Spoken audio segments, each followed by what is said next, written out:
Assalamualaikum dan salam sejahtera saya ucapkan kepada Dr. Azizan. Pada hari ini, saya, Muhammad Syafiee dan juga dua rakan pembentang saya yang lain, Muhammad Akmal dan Muhammad Al-Hadiuddin, akan membentangkan penilaian 1, soalan tutorial 4 yang berbunyi terangkan satu strategi inovasi yang diamalkan oleh satu organisasi kerja terpilih pasca pandemik COVID-19.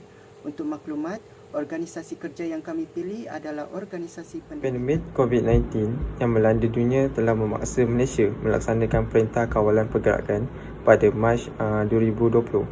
Pelaksanaan PKP telah memberikan impak yang besar kepada sektor pendidikan negara kerana semua pusat pendidikan ditutup. Pembelajaran dilakukan secara maya telah dilaksanakan untuk menggantikan kaedah pembelajaran secara bersemuka dengan menggunakan teknologi yang ada. Antara teknologi dan strategi yang digunakan pakai bagi tujuan pembelajaran atas talian atau secara maya ialah seperti alat persidangan video, aplikasi pembelajaran mudah alih dan platform perkongsian. Malah penemuan pelbagai teknologi baru dalam proses pengajaran dan pembelajaran sekitar tahun 2016 seperti penggunaan automasi, analisis dan big data telah membantu masyarakat dunia untuk mengatasi kerumitan semasa pandemik COVID-19. Suatu fakta yang tidak boleh dinafikan bahawa pengaruh revolusi industri 4.0 kepada sektor pendidikan sangatlah besar. Oleh itu, strategi inovasi yang dilakukan oleh organisasi kerja dalam bidang pendidikan amat penting untuk kesinambungan, penglibatan dan hasil pembelajaran yang berkesan semasa musim pasca COVID-19. Strategi inovasi organisasi pendidikan pasca COVID-19 yang pertama adalah penekanan pada pembelajaran hybrid. Dalam situasi pasca pandemik, perlu ada perubahan dalam cara kita menyampaikan pendidikan kepada pelajar. Dengan menggunakan strategi pembelajaran hybrid, organisasi pendidikan dapat menggabungkan pembelajaran bersemuka dengan penggunaan teknologi digital. Melalui pendekatan ini, pelajar dapat hadir secara fizikal di sekolah pada waktu tertentu dan melibatkan diri dalam pembelajaran jarak jauh pada waktu lainnya. Dengan strategi inovasi ini, organisasi pendidikan dapat mengatasi permasalahan yang timbul akibat pandemik COVID-19 dan mengembangkan pendidikan yang adaptif dan berlanjutan. Perkara ini dilihat menjadi satu inovasi yang bukan sahaja digunakan dalam sektor pendidikan, malahan ianya mendapat tempat dalam pelbagai sektor pekerjaan di seluruh dunia. Strategi inovasi lain yang penting dalam organisasi pendidikan pasca COVID-19 adalah pendidikan kemahiran digital guru. Dalam era ini, guru perlu memiliki kefahaman yang kuat tentang teknologi dan kemampuan untuk mengintegrasikan alat-alat digital ke dalam pembelajaran mereka. Organisasi pendidikan perlu memberikan latihan yang komprehensif kepada guru untuk membantu mereka mengembangkan kemahiran ini. Peningkatan kemahiran digital guru akan memungkinkan mereka untuk mencipta pengalaman pembelajaran yang lebih menarik dan interaktif bagi pelajar. Guru dapat menggunakan pelbagai alat digital seperti video pembelajaran, simulasi dan platform kolaboratif untuk pembelajaran yang lebih aktif dan berpusat pada pelajar. Dengan meningkatkan kemahiran digital guru, organisasi pendidikan dapat memastikan bahawa pendidikan pasca COVID-19 tidak hanya berfokus pada pemilihan tetapi juga pendekatan inovatif yang mempersiapkan pelajar untuk cabaran masa hadapan. Seterusnya, saya akan membentangkan penggunaan platform pembelajaran secara atas talian semasa pasca COVID-19 yang melibatkan alat persidangan video, platform perkongsian konten dan juga aplikasi pembelajaran mudah. Pertama sekali ialah alat persidangan video. Platform seperti Zoom, Google Meet, Webex dan sebagainya amat penting dalam menjayakan kelas secara maya dengan berfungsi sebagai alat persidangan video.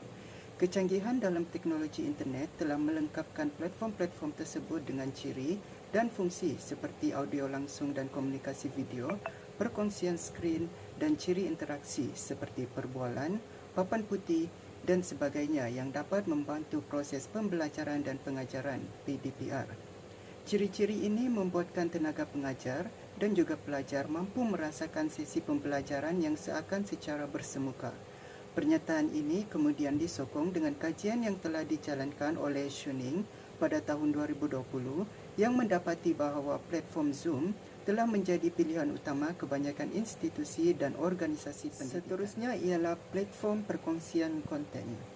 Pembelajaran jarak jauh semasa wabak pandemik COVID-19 telah membuat pelajar dan juga tenaga pengajar memanfaatkan perkembangan khasnya dari segi ICT semasa pasca COVID-19 dalam institusi pendidikan. Kewujudan aplikasi seperti Google Classroom dan juga Microsoft OneNote telah memudahkan lagi proses perkongsian bahan belajar. Sebagai contoh, tenaga pengajar boleh memuat naik bahan kursus, tugasan dan bahan rujukan di Google Classroom untuk dimuat turun oleh pelajar dalam bentuk digital.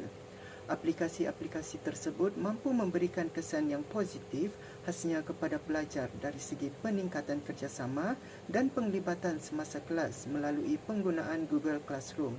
Bukan itu sahaja, Microsoft OneNote dengan fungsinya yang bukan sekadar dapat menggalakkan kerjasama antara pelajar, tetapi juga sebagai platform pertukaran maklumat semakin luas digunakan, khasnya pada tahap pendidikan yang lebih tinggi seperti di IPTA dan IBTS. Dan akhir sekali ialah aplikasi pembelajaran mudah alih. Kemajuan dalam bidang teknologi seperti penggunaan telefon pintar dan tablet yang semakin meluas telah menampakkan peningkatan penggunaan aplikasi mudah alih seperti Quizlet, Udemy, ThinkLink, Han Academy dan sebagainya. Penggunaan aplikasi-aplikasi tersebut semasa sesi kelas secara maya membolehkan pendekatan pembelajaran dipelbagaikan, bukan sekadar PDPR sahaja, tetapi juga melibatkan sesi kuis dan juga forum. Kepelbagaian ini mampu menarik minat pelajar untuk sentiasa melibatkan diri semasa kelas dijalankan. Hal ini kerana pelajar boleh mengambil kuis maupun forum secara fleksibel, mengikut kesesuaian masa mereka dan di mana-mana sahaja. Kewujudan aplikasi seperti ini turut mampu menjadikan pelajar lebih berdikari. Hal ini kerana mereka mampu menjalankan sesi pembelajaran secara kendiri mengikut rentak dan haluan mereka tanpa mengharapkan 100% bimbingan daripada tenaga. Kesimpulannya, pandemik COVID-19 bertindak sebagai pembangkit kepada inovasi dalam bidang pendidikan dan memaksa organisasi kerja untuk memperbaiki semula kaedah pengajaran tradisional dan menerima teknologi serta pendekatan baru. Dalam era pasca pandemik ini, kepentingan strategi inovasi dalam pendidikan tidak boleh dipertikaikan. Dengan menggunakan pendekatan holistik yang menggabungkan kemajuan teknologi, inovasi dan model pembelajaran yang fleksibel, organisasi kerja boleh mencipta pengalaman pendidikan transformatif untuk pelajar. Semasa kita bergerak ke hadapan, pusat pendidikan dan organisasi pendidikan adalah mustahak untuk terus memupuk budaya inovasi, menggalakkan kerjasama dan melabur dalam pembangunan profesional untuk memastikan pengajaran yang dipelajari semasa wabak tidak hilang. Sebaliknya, berfungsi sebagai asas untuk sistem pendidikan yang lebih berdaya saing dan lebih inklusif. Berikut merupakan bahan-bahan rujukan yang telah kami gunakan dalam menghasilkan slide pembentangan ini. Sekian, itu sahaja pembentangan dari kumpulan kami.